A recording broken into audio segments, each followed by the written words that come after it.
Deepest levels of hell are reserved for those who have been the most evil in the world. That's the place where the most powerful demons gather, and all hell breaks loose. Literally. With the demons endlessly fighting to determine who is the strongest among them, hell is full of fury and might. The great demons Gargus and Balak are two of the strongest of them. However, in this endless fight, it is nearly impossible to say who is the one true winner, the mightiest of them all. The never-ending battles, eternal show of power, would have continued for centuries if he hadn't appeared. He is the Demon Lord, who has frightened the rest of the demons into surrendering and proclaiming him the king who rules over everything in hell. Their ruler rests on his throne, while they kneel before him. Balak finally asks the question that every other demon has. Why does the Lord wish to go back when he has everything in hell? This ruler has a power that no one else has even imagined of having. He has the authority of predation, which allows him to absorb the body and abilities of any demon he touches. That's how he managed to destroy the 7 archdukes who couldn't finish off each other. The Demon Lord roars out. He is fed up with hell, where he has spent 10,000 years. After all, there's slaughter every day, and the same scenery to look at all the time. Who wouldn't get bored? His demon subordinate presents him with the head of Folklore, the biggest faction remaining among the archdukes. The Lord refuses this humble token with unpleasant words. He doesn't want to eat something so hideous. He has already eaten thousands of demons over the years. His taste buds crave a steaming bowl of kimchi stew. Even though the Lord is nothing more than a normal human whose previous place of residence was Korea on Earth instead of hell, that's why he just wants to spend his time reading novels and comics. Hell could have been more pleasant for Kangwoo if he had a loved one. Lilith, the queen of the succubi, is heartbroken to hear the king say that. She is the greatest beauty in hell, making all the demons drool after her. She has given her heart to the Kangwoo and wants to be his queen, keeping all 10 of her eyes to watch over his kingdom. The succubus survives by eating the sexual energy of men, and Kangwoo does not want her to live that long, and she scares him. He has made up his mind to return to Earth, sending a wave of shock to everyone gathered there. His orders alarm Balak. However, he won't take the chance to make his lord repeat his order. He relays the order to prepare the equipment of the 7 archdukes. The dark magician Amon prepares the equipment as Kangwoo says his final farewells. Balak and Lilith get filled with sorrow to watch him go. What is this, a bride's final send-away? Amon instructs Kangwoo to push a great amount of demonic energy into the equipment, which will allow him to break the boundaries of space and time to create a crack in the different dimensions. He channels the energy of 10,000 demons' cores and releases all that energy to create the required crack in the space-time continuum. Amon is fascinated by the immense demonic energy. The 7 pieces of equipment react, one by one, making Amon scream this information to Kangwoo. He is getting closer to home with every passing second. He may not find his friends, family, or lover when he returns back, but he proceeds to go. However, Lilith's pleading cries make him stop, scaring him even more. She tells him that she will follow him to the ends of the earth. Hearing this, he jumps through the dimensional portal, acknowledging the fact that he did not enjoy meeting her. He just wants to get back to the earth he knows. Living in hell for 10,000 years has taken a toll on his mind. He reaches the fissure, ecstatic that he has left hell behind. But his happiness is short-lived because the dimensional defense system gets activated. He doesn't know what to do in this situation. There are warning signs saying that the power of the nucleus is stronger than the limit. With a spark through the Gaia system being overloaded, the whole operation seems to have failed.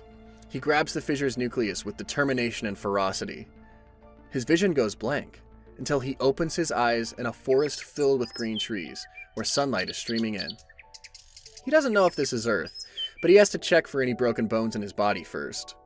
Before he can examine anything, a status window appears before him where he can see all of his strengths, weaknesses, dexterity, and other attributes. He doesn't know what this window means. However, he's astonished to see that all of his powers have been sealed. He hears the rustling of the leaves as a few green creatures charge at him. With the creatures coming at him with all of their strength, he holds off his curiosity by making up his mind to handle them all together. The creatures come in contact with him, so he decides to handle them with the authority of the blade. He cuts down the creatures. Another display tells him that he has eliminated a goblin, the E-rank regular monster. His experience increases, making him reach level 4. He needs more information about the place he has landed on. He uses predation to suck out whatever he needs to know from the fallen creatures. Has enduring hell for thousands of years meant nothing when he can't go back to Earth? Kang Wu hears a distant scream at this point. It must be human. He uses his authority of speed to run towards the source of the scream. He wants to lay his eyes on a normal human who has 2 eyes, 2 hands, and the perfect number of limbs. He has seen monsters and demons with tentacles and multiple limbs for 10,000 years. He spots a girl under a tree, surrounded by armed creatures. He focuses on her and is overjoyed to find out that she has 2 eyes, 1 nose, and absolutely 0 tentacles. He screams with happiness and cuts down the creatures that are about to hit her. He holds out his hand to her and she thanks him by taking it. Finally, not a creature, not a demon, but an actual human. She introduces herself as Han Seola. Not being able to control himself, he directly proposes to her to get married to him. Han is confused by this offer of marriage when they are practically strangers. Kang Wu realizes that he overstepped and apologizes for getting so excited. After introducing himself, her smartphone falls out of her hands onto the grassy ground. Kang Wu sees the square shape and deduces that he really is on Earth. Kang Wu is delighted that they are able to understand each other. Banning the demon language in Hell has really paid off. He taught the demons to use the Korean language so he doesn't forget it. He sees that the year is 2023 on her phone when he hands it back to her. It has actually been 5 years since he fell into Hell in earthly time. Really? He only missed 5 years of Earth time while spending a few lifetimes in Hell? He has to make some small talk with her, so he asks the reason behind her being here. She tells him that she was solo hunting inside of an E-rank gate and was awakened as a player just a day back. None of these words make any sense to Kang Wu. He decides to play along, inquiring about her level. She's level 6 as he finds out. They leave and reach the entrance. Kang Wu is confused to see the blue portal-like gate, just like the one he came through. They enter through the gate, and with a flash of light, he hears shouts of people who are recruiting members for a goblin hunting party. Kang Wu gets teary-eyed watching a bustling society full of humans. All he used to see were creatures crawling at his feet, but now there's an actual community.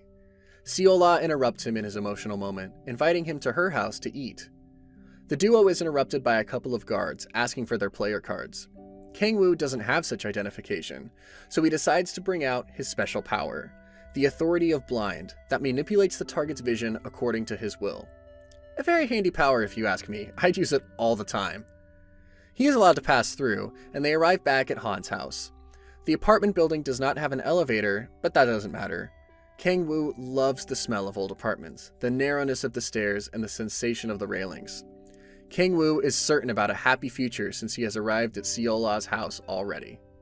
When Kang Wu enters Han's house, with his hopes increasing by every passing minute, all of his ideas for future plans have to take a back seat when he finds her mother at home as well.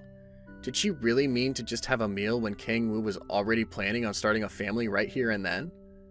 Her mother is thankful to him for saving Seola and promises to fix up something delicious for him. It might not be what he hoped for that night, but at least it's much better than a meal in hell. Kang Wu finds the perfect opportunity to borrow her phone to gather information about Earth.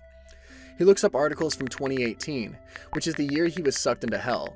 He finds that the 22nd of February 2018 was a day the calamity changed the world. Suddenly, unknown monsters appeared from hundreds of weird gates. The Chinese army was massacred after their firearms proved to be useless against those monsters. The calamity led to the founding of the Emergency Operation World Union, which Korea also joined as the 9th country. That's when the first player appeared in the USA. No one knew who she was, however it led to an increase in the number of players worldwide. They could have been humanity's last hope. Kang Wu recognizes that date. That was the day he got dragged into hell. Maybe he got sucked into one of the many gates that opened that day. He needs more details. But first, he needs to have some real human food, and it arrives at the perfect time. He's almost moved to tears when he finds out that it's kimchi stew for lunch. The way he attacks the stew is enough to tell Seola and her mom that he loves it. What they don't know is that he hasn't had such nice food in millenniums. He thinks back to the time when he had to gnaw on demons in order to survive in hell. Those demons tasted so horrible, it was a wonder he didn't lose his sanity. However, the wish to go home was the only thing that helped him get through hell. He's sobbing while eating his stew, and Seola doesn't believe that the stew is so delicious that it made him cry. He asks for another bowl and attacks it right away. However, his pleasure is cut short by someone breaking down the door. A boy appears inside, screaming at Seola to get out right this instant. Seola is standing in front of the boy, who is reprimanding her for entering the gate on her own. Seola is not ready to back down and listen to him. She yells at him to leave and calls him Hantayun. She threatens him to back off, because she is a full-fledged player now. He starts laughing and mocking her for saying this. He believes she's just a low-level nobody who doesn't know what a real player is. He gets really personal by bringing her dad's death and her mom's low earnings into the middle of the argument. Wow, dude, that is not okay. She does not want to hear this, as she believes he is the reason they have to live like this. He starts dragging her to Andra's guild, but she doesn't want to go to a trash guild like that. She starts struggling against him and bites his hand as her last resort. This angers him more, making him smack her. He knows that Seola will be in a better place if she just becomes his tribute. Her mom gets in the middle, requesting him not to treat Seola this way.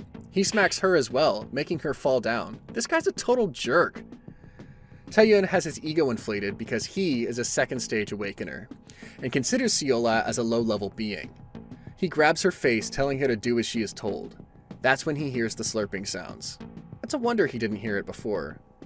All the chaos has gone down, and Kangwoo is still busy having his stew. The amount of dedication he has is commendable.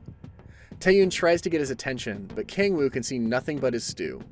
It's still a better love story between a boy and a stew than what we can see on soap operas.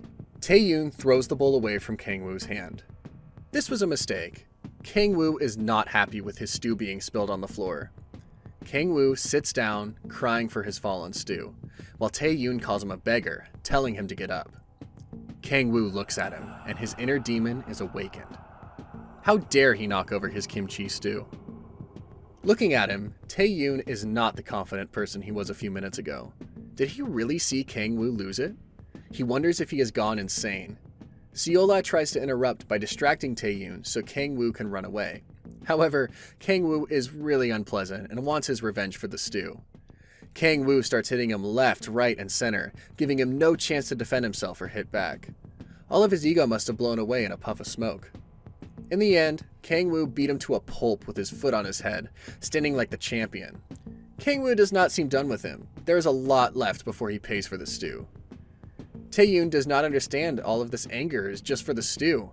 The word just triggers Kangwoo, making him beat up Taeyun even more. He makes him scream that kimchi stew is a sacred food on the top of his voice. Seola is watching all this with a clueless expression. Taeyun is left wondering who the psychopathic stew lover is after he's done with him. Seola is bandaging up her mother's wounds, while her house is a mess. Taeyun is washing the dishes half-dressed. He wishes he had never met Kangwoo, who was sipping on his drink and the clothes he stole from Taeyun. He lost his dignity in a matter of seconds, didn't he? Taeyun's face looks severely swollen. He doesn't look like he's been treated like this all over a bowl of kimchi stew. He calls Kangwoo Sir, as he doesn't want to upset him anymore.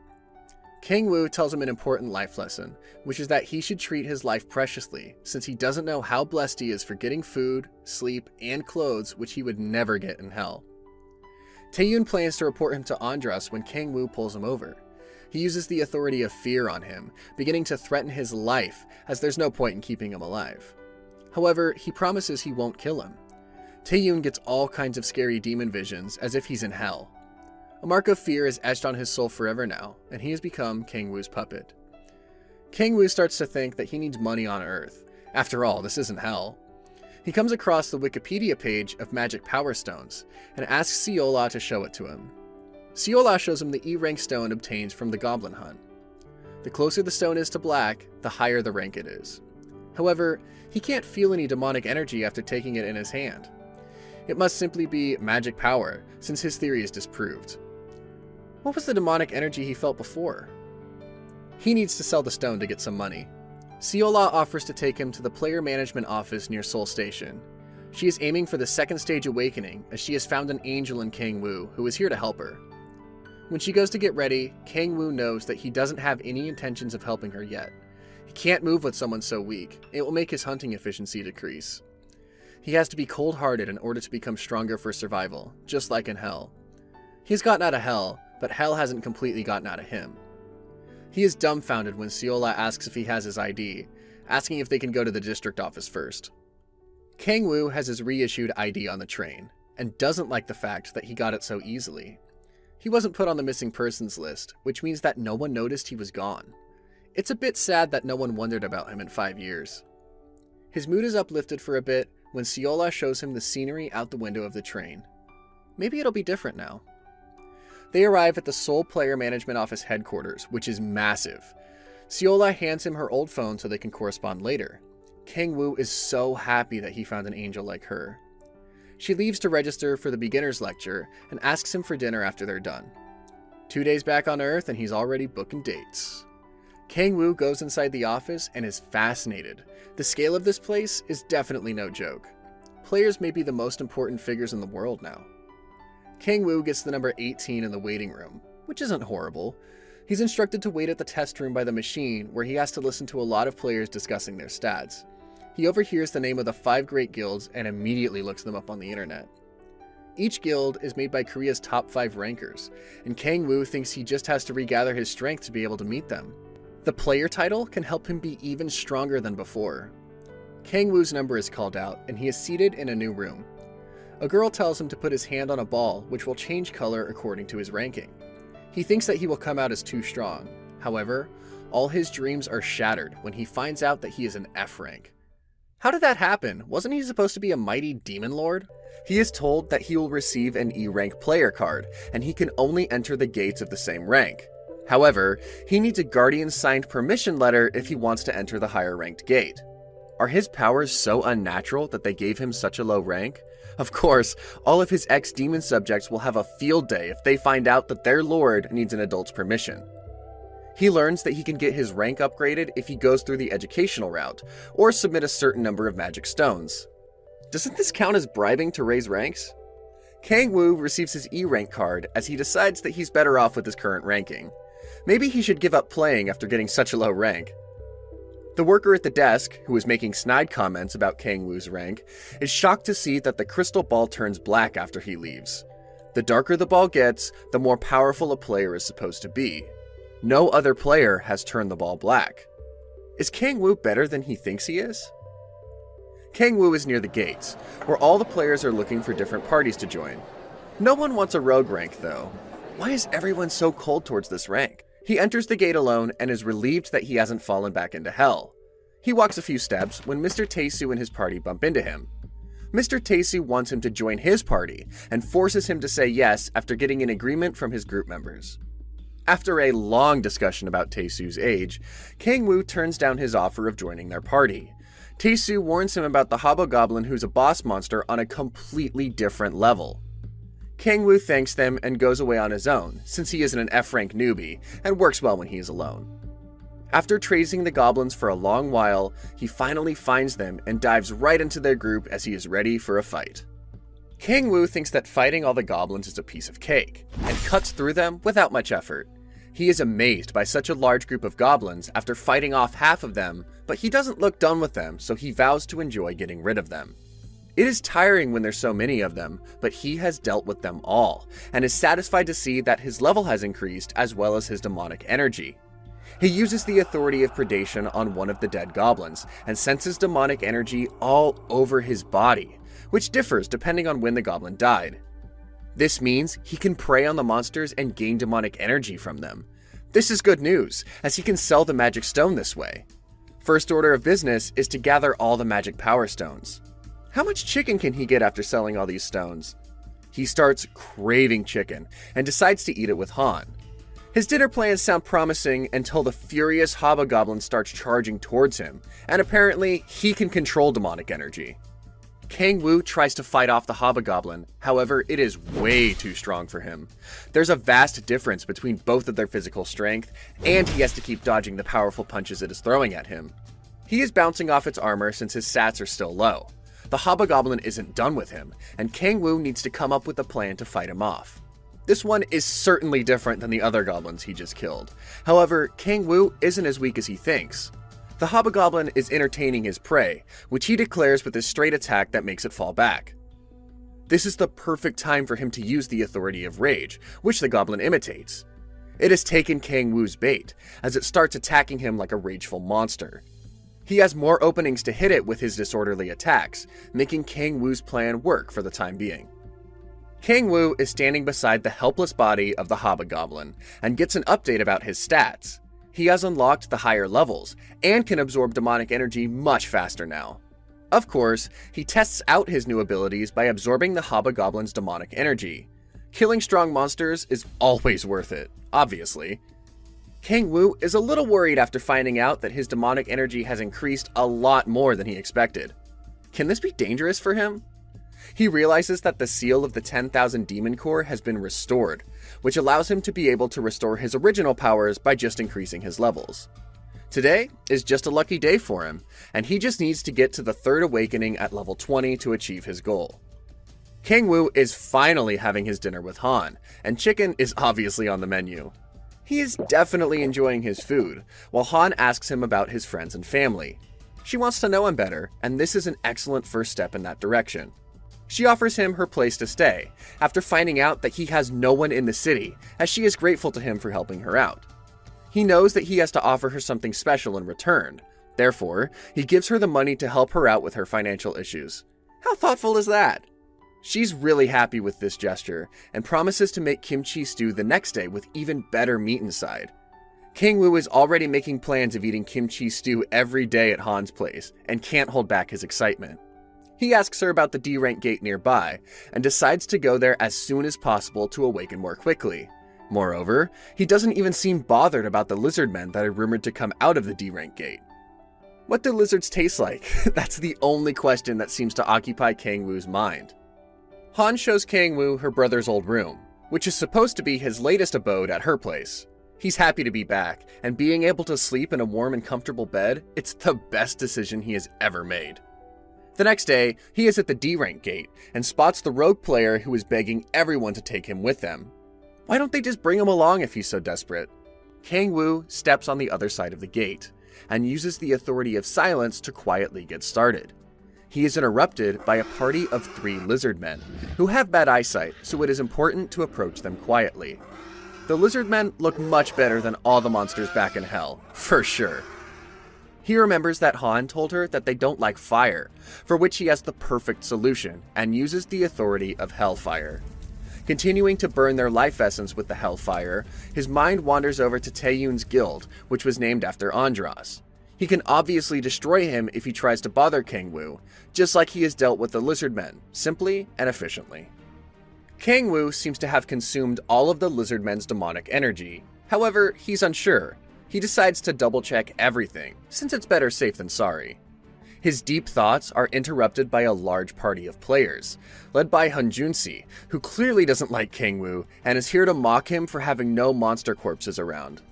As their argument gets heated, a fight is about to begin between them, when he reminds King Wu about lizard men who are sensitive to sound. As they listen closely, at least a dozen lizard men have started approaching them. Hunjunsi offers to help him if he gets on his knees and begs for it. However, King Wu is too proud and smart to fall into this trap.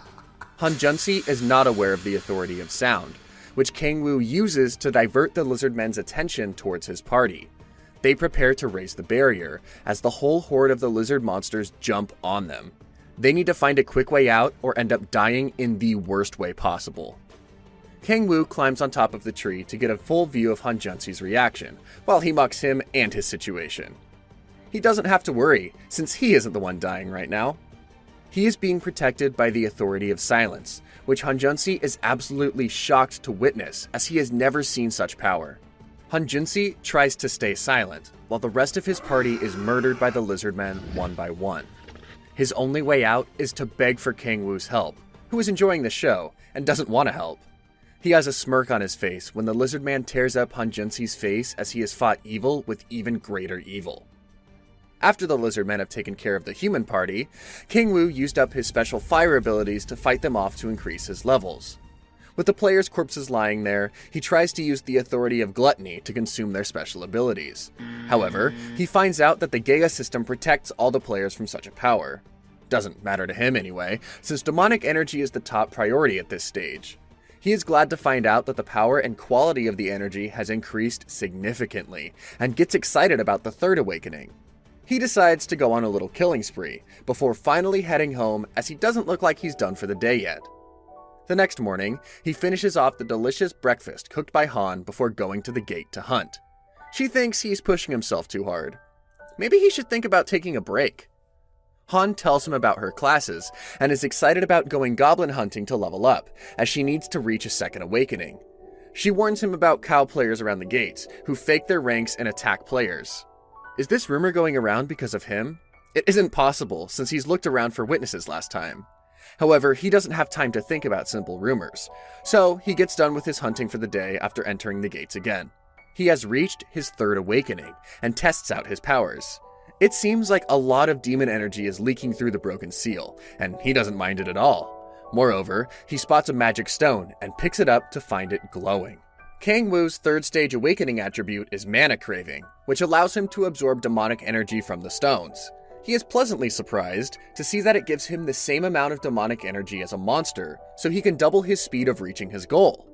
However, how will he earn money now since he can't sell these stones?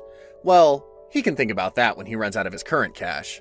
He is in a mood to test out his attributes a bit more, as it isn't time to go home yet. Using the authority of sky, his wings sprout out, allowing him to fly a bit above the forest.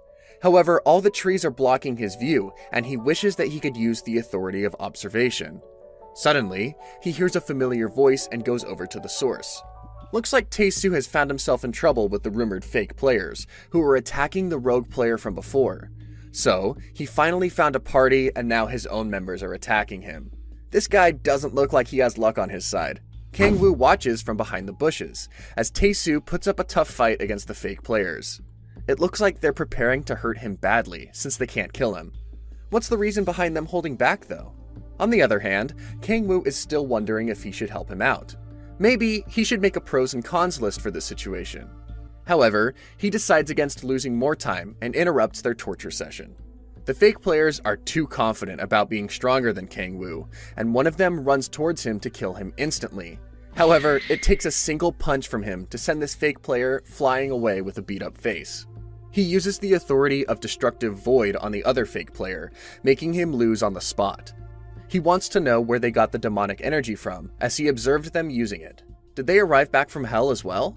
Seiyu Taeho, the fake player, tells Kang Wu that they got the demonic energy from the Guildmaster, despite his partner telling him to keep his mouth shut. Apparently, the Andros Guildmaster held a ritual and gave him this power. He wants to know more about the ritual, however, Taeho drops dead in a few minutes. Looks like the Andros Guild is up to no good with these secret rituals. Tae-Soo vows to report the incident with the fake players, and alert the player unit called Horoncorp. Undoubtedly, filing an official complaint is the lawful way to go. However, when has Kang Wu been satisfied with playing by the rules? So, he asks Tae-Soo to not report them, as he wants to deal with the Andros Guild himself. Nevertheless, Tae-Soo promises his services to Kang Wu, as he fell in love with his sense of justice and wants to teach Andros Guild a lesson for their crimes. His passion reminds Kang Wu of his previous sidekick, Balak, from Hell. The rogue player Tae-Yoon also steps up to thank Kang Wu, and promises to repay him somehow, even though he is a useless bandit. Tae-Soo recommends that they should make a party of their own, which saddens Tae-Yoon as he thinks that he is no good when it comes to hunting, since he even got beaten up. Meanwhile, Kang Wu silently observes their conversation, and tries to come up with a way to get out of there before he is blackmailed into forming a party. Before leaving, Kang Wu asks a few questions from Tae-Soo regarding his level and abilities, and realizes that he has a lot more potential than he thought. He has made up his mind to follow Kang Wu, just like Balak, and he isn't willing to let this thought go. Kang Wu accepts him under his wing, and asks him to help Han with her second awakening and form a party with her. They exchange their contact information to stay in touch, as he starts to get moving again. Is he going straight to the Andros Guild now? Kang Wu remembers something, and goes to the other fake player who's lying unconscious to find out some more information. It is revealed that he was going to take Tae-Soo back to his guild as a sacrifice, which makes the guild members more demented than he thought. Kang Wu knows exactly what he needs to do, and has a special favor to ask of this fake player named Chiolo. Chiolo is approached by a man in the alley, asking about Taeho and the sacrifice they were about to bring. He should honestly take a hint after looking at his wounded face that their trip wasn't as smooth as it was expected to be. Chiolo informs them about Taeho's death, and offers an unconscious Kang Wu as the sacrifice for the guild. Taeho's death clearly means that he gets all the demonic energy for himself. However, he doesn't look excited about that.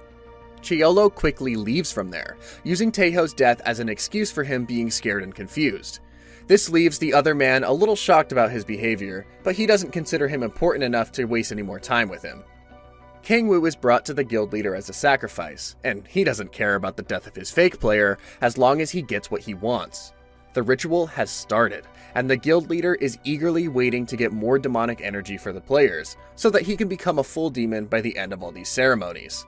He decides that there will be no baptism today, since Yahello has refused to come, so the sacrifice officially belongs to him now. Eager for all the demonic energy, he starts the ritual and absorbs the energy from Kang-woo's body. After a while, he is shocked to find that he has lasted this long. However, absolutely terrified by the fact that the demonic energy in this sacrifice is too powerful and doesn't seem to finish at all.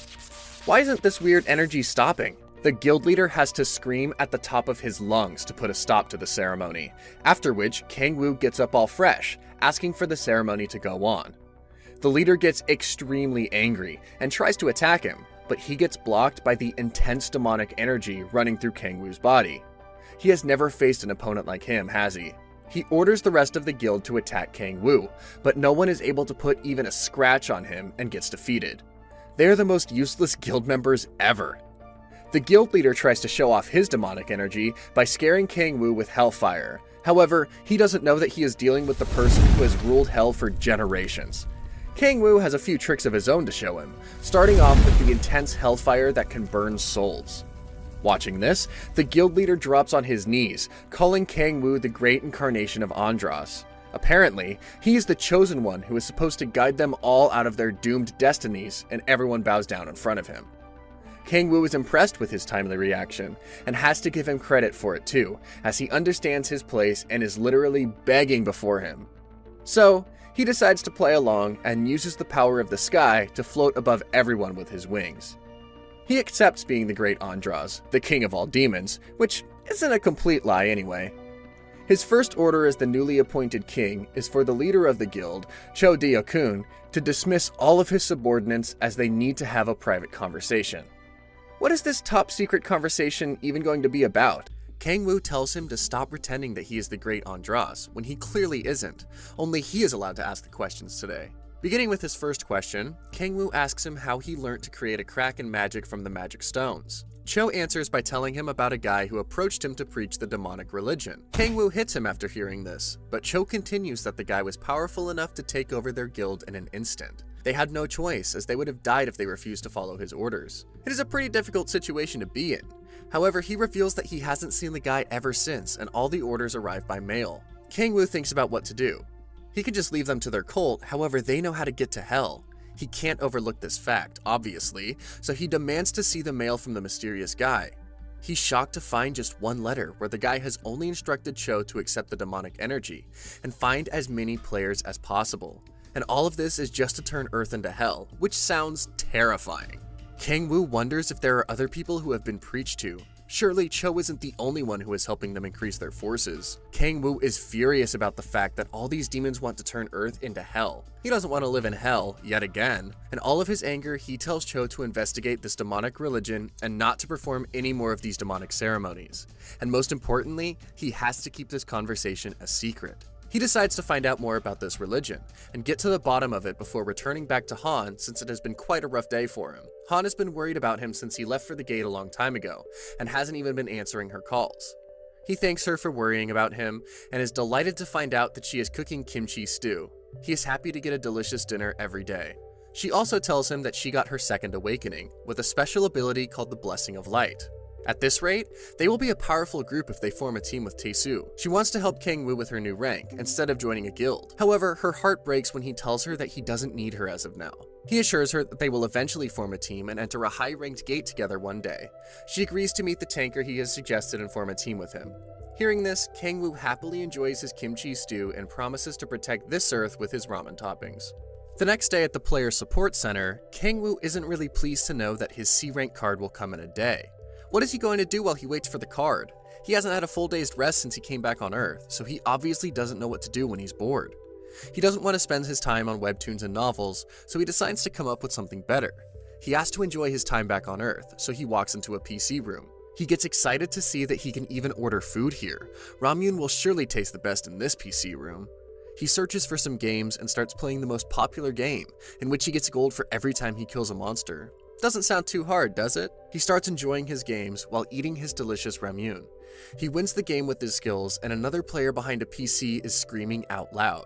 She seems to be really upset and starts lashing out at Kangwoo, who is really confused. She starts hitting him, and he doesn't know what to do about her as she asks him to step outside. She asks him if he's been sent by the Mirror Guild as she prepares to punch him one more time. The angry girl is still asking Kangwoo all the questions about his identity and his relationship with the Mirror Guild. She doesn't believe that he isn't in a guild, while she is about to accidentally reveal the name of her own guild, as she is supposed to keep it a secret. Obviously, she gets excited easily. Meanwhile, Kangwoo has moved to the counter to ask for the bill, as he clearly can't deal with her crazy theories right now. She isn't going to let him leave easily, as she thinks he is an A rank until he shows her his D rank card. It is kinda hard to believe that Kangwoo is a beginner, as he displayed some really impressive skills. Kangwoo steps out really impressed by the stranger he argued with at the PC room, as she displayed skills similar level as him, making him wonder about her identity as well. In the meantime, the red-haired stranger has called up her guild's HR services to find out more about Kangwoo. She isn't going to let him go off easy, as she has seen his D rank card and thinks that he has obviously faked a lower rank card. Her ego seems to have gotten hurt after their little fight. She thinks that Kangwoo can only be the manager or the leader of the demonic religion with his superior skills, which would mean that the members of this religion are starting to get serious. On the other hand, Kangwoo was also disappointed, as this day was supposed to give him a break, but apparently he shouldn't hope for rest at all and go to the C rank gate as soon as he gets his player card.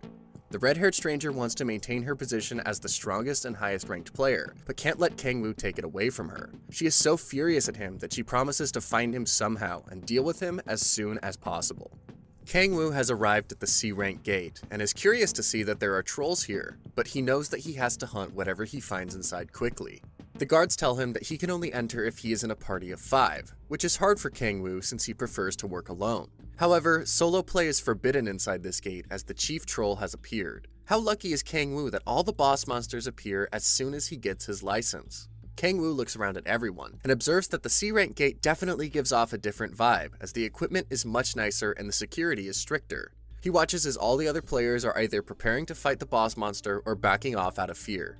He uses the power of rage on one of the human groups who aren't too sure about entering the gates, and influences one of the members to convince his teammates and the rest of the players to enter the gate with him to finish off the monsters. His tactic obviously works, as the man actually manages to get his team to agree on going inside and getting rid of the boss monster themselves. Sometimes, a little push over the edge works perfectly. The guards are astonished to find the players wanting to enter the gate, and request for approvals and confirmations from the head offices. Using all this chaos, Kangwoo has managed to enter the gate that looks like a desert, which looks completely different from the swamps of the earlier gates. He wonders if he can use the power of the sky to find the boss monster, as the desert is too vast to find him on foot. He decided to initiate the power after finding out his demonic stats, and uses the power of observation as well.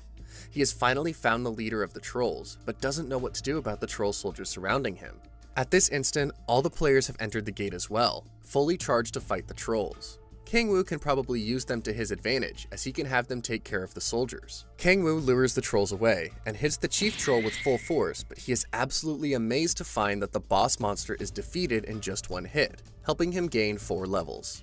Kangwoo wonders if the dead troll is really the boss monster of this gate, as the status window says. However, how can the chief troll be this weak? But he soon finds that the monster wasn't weak, Kangwoo is just too strong. It might be better if he changes his plans and attacks all of these trolls openly instead of being careful, and that's what he does.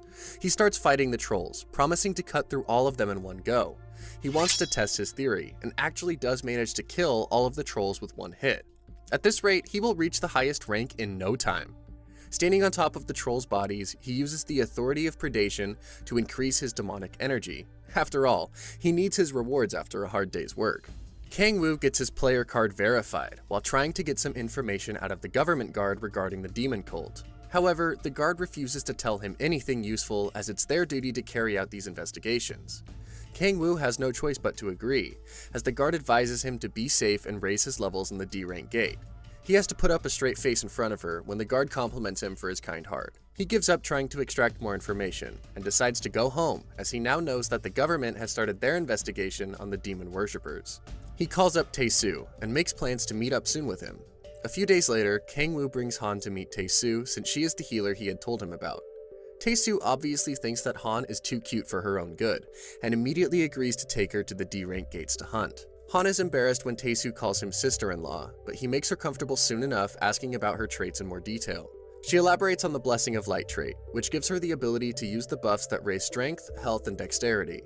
Her trait highly impresses Tae-soo, as healers like her are hard to come by. This makes Kang-woo excited about her traits as well, silently enjoying the fact that Tae-soo keeps calling her sister-in-law. Moving on with the business, Tae-soo tells him that he has found 2 incredible people for damage dealing, who are really talented even though they haven't entered any guild. Tae-soo takes great pride in his judgment of people. However, Kang-woo isn't too convinced, as he did trust that demon worshipper guy a few days back. Tae-soo promises to introduce the other 2 members to him the next day before entering the gates. Meanwhile, Han can only think about increasing her level as fast as possible, so she can go hunting with Kang-woo. Tae-soo makes plans with them to meet up the following day, informing them that they will be entering the gate to fight D-rank trolls, as they are a much better practice for beginners. He could be really intelligent sometimes for sure. Kang-woo leaves from there as he has to go hunt some trolls to increase his level, since he is on the 29th level and he only needs 1 more to go to his 4th awakening. In the gate, he is fighting off the trolls with ease when he smells human blood and thinks that there must have been a massacre. It might be the work of the Chaos players, instead of the trolls, so he immediately goes there. As he thinks about the person who caused this massacre, someone attacks him from behind and is shocked to come face to face with a Hellhound, the demonic monster from Hell.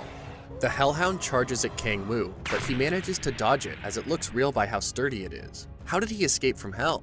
Blades seem to be useless as Kang-woo tries to attack him, but doesn't find any success. He comes up with an alternate plan, and hits the Hellhound with full force as the dust settles all around it. The monster doesn't seem to be moving. Is it actually dead? Of course, it isn't that easy to get rid of it as Kang-woo has accidentally set a flag. He has to think fast or soon he will be dead. Deciding that he needs to create an opening, Kang-woo kicks the hound away and uses the authority of Earthquake to cause some real damage in his flesh, but there isn't any progress. The Hellhound is hell-bent on getting back on its feet. Kang-woo decides to show this monster its place and uses the authority of divine power, but the monster is just too persistent. Kang-woo is about to lose hope until he finally kills the monster, which has increased his levels and caused his 4th awakening. Kang-woo figures that all these beings from Hell are referred to as cracks, but is unable to theorize exactly how the Hellhound made his way to Earth. It's not like the monster can use the weapons of the 7 princes like Kang-woo did. What even is the concept of a crack, and is it referring to Hell in the first place? There are too many questions and no answers. Kang-woo is glad that with his 4th awakening, he can finally fight some real dangerous monsters. He feasts on the demon, wanting to be even stronger than he was in Hell. He is about to head home, dreaming about some kimchi stew, when the red-haired stranger blocks his way, introducing herself as Cha Yeonju, and he can swear that he had heard this name at the player's support center. She has revealed herself to be the guildmaster of Red Rose, and she has investigated everything about Kang-woo, including his birth date and that he was missing for 5 years. It is quite confusing for her as he had an F rank when he started out and managed to reach C rank in a matter of weeks. Meanwhile, Kang-woo is amazed at the amount of information that the guilds have access to. Is there no concept of privacy anymore? Cha thinks that he has an immense talent for reaching this level, and wants to sponsor him, which is a financial support to help him level up faster. After mocking her for her video game tactics, Kang-woo inquires more about the sponsorship. Cha tells him that they will give him a temporary gate pass, allowing him to enter even A-rank gates, which sounds like a good enough deal to him. Moreover, they will offer him a team and low tax cuts if he sells his magic stones. She is even offering him a house and a car, which sounds too good to be true. In return, Cha just needs him to perform some tasks for their guild. Hearing all of this, Kang-woo accepts her offer, thinking that he can worry about the task they want him to do later. Kang-woo decides against asking her more about the commission's task, and agrees to get the equipment that Cha has to offer. She drives him to the guild house in her cool car, and Kang-woo can't believe that the girl roaming around in her sweats has such an expensive car. Kang-woo agrees for her to get him the same car, and they finally reach the guild house, which is as awesome as the car. Exactly how much money does this guild have? He meets some of the other guild members inside the house, where the commander-in-chief Moon isn't too trustful with him. Cha leads them to the guild storage room, where Cha tells him that he can only borrow the epic rank equipment but has to pay a deposit to borrow the others. Of course, he doesn't have millions to pay the deposit for legendary ranked equipment, so he has to settle for the stuff he can get for free. Young-hoo isn't happy with him for not using respectable titles for the guildmaster, and gets even angrier when Kang-woo refuses to do so to his face. Young-woo and Kang-woo are about to face off against each other when Cha stops them. This is not the moment to act like children, and she warns them both to be civil. After dealing with Yang Wu, Cha assures Kang Wu that she will bring up his request of borrowing a unique rank equipment in their meeting. Kang Wu asks for a chest armor, and Yang Wu challenges him to a fight, offering his own chest armor if he gets defeated. Kang Wu thinks that this proposal is good enough, even though Yang Wu is level 67 and has surpassed the 6th awakening. Kang Wu seems to have a death wish if he wants to fight this beast. In the sparring room, Kang Wu feels confident enough in his abilities and charging right at Yang Wu, causing him to cough up blood. Yang Wu was actually surprised at his talent since he would have died if it wasn't for his armor. Kang Wu was happy that it didn't even take him 3 seconds to defeat the supposed mighty player. Yang Wu isn't ready to accept his defeat and believes that Kang Wu is playing dirty tricks on him since he has only been a player for 3 weeks. He's clearly whining because things didn't go his way. Kang Wu mocks him, which angers Yang Wu even more, leading to an intense fight. Kang Wu uses the authority of darkness, distracting him while he finally defeats Yang Wu by using the authority of waves. Cha is apologetic and promises that Yang Wu will be kicked out of the guild, but Kang Wu doesn't mind as he has won the armor he was after. Of course, it's all thanks to Yang Wu, who is so blind in love that he bet such a precious piece of equipment just to feed his ego. He gives her the equipment for the altercation and leaves from there. This leaves Cha alone with her thoughts, wondering if Kang Wu is actually a human. He might just become a world ranker soon, as not even the strongest player in Korea has been able to achieve this position. Her thoughts are interrupted by the arrival of Park Hyun-woo, the team leader of personnel management who is informed about Yang Wu's stupidity and dismissal. Park has some other information regarding the government spy within the demon cult, so they can find out more about their operations, which grabs Cha's attention. I hope you guys enjoyed this recap. Wait for the next part to find out more about Kang Wu's crazy adventures. Don't forget to like, comment, and subscribe to our channel for more exciting recaps. Thank you for watching, and I'll see you in the next video.